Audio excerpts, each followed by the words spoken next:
Throughout history, we have seen the dangers of governmental power when it goes unchecked and unbalanced. And you can make an argument that that's where we are right now. We're unchecked, we're unbalanced.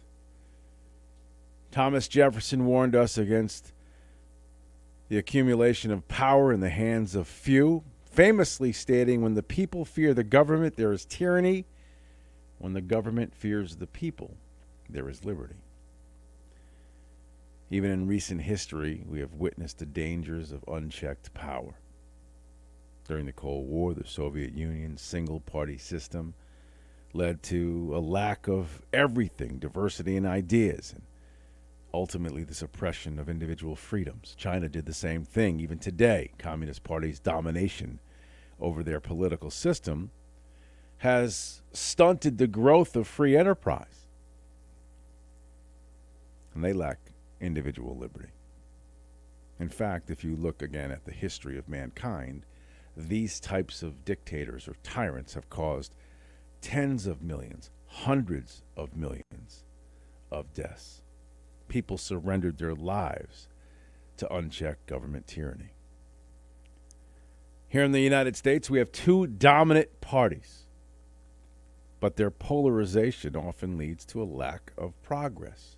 Sometimes, when they butt heads, that's a good thing. Change is supposed to be difficult. Imagine what our country could achieve with more options, maybe. I threw this line out there yesterday. What if there were 10 parties? What if there were 15 parties? Could legislators actually vote without fear of party retribution? Right now, if you're a Republican and you go against leadership, well, you're cut out of the loop.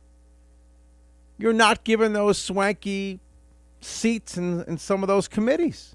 That's unacceptable.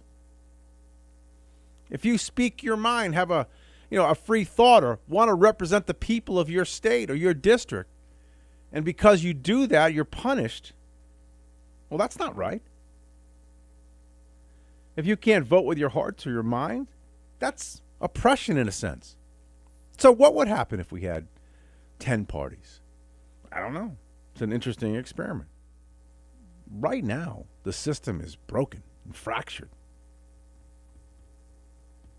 No matter how many parties, though, there are, you always have to hold your politicians responsible for their actions, accountable for what they do and what they say and how they act.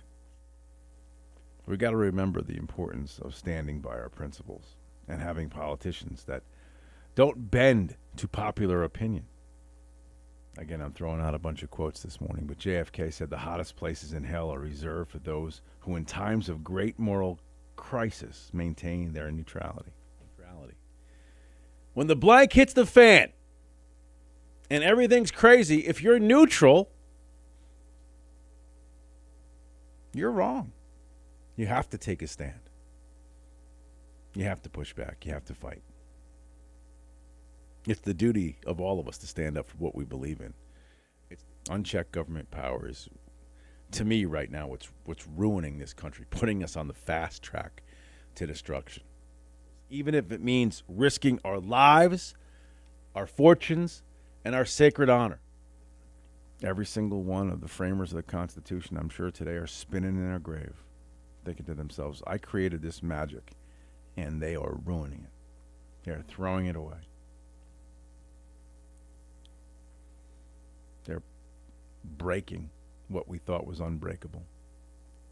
Although, to correct that, they did realize that there was one way to break this model, which was it would fall from within. That would be the end, or the beginning of the end.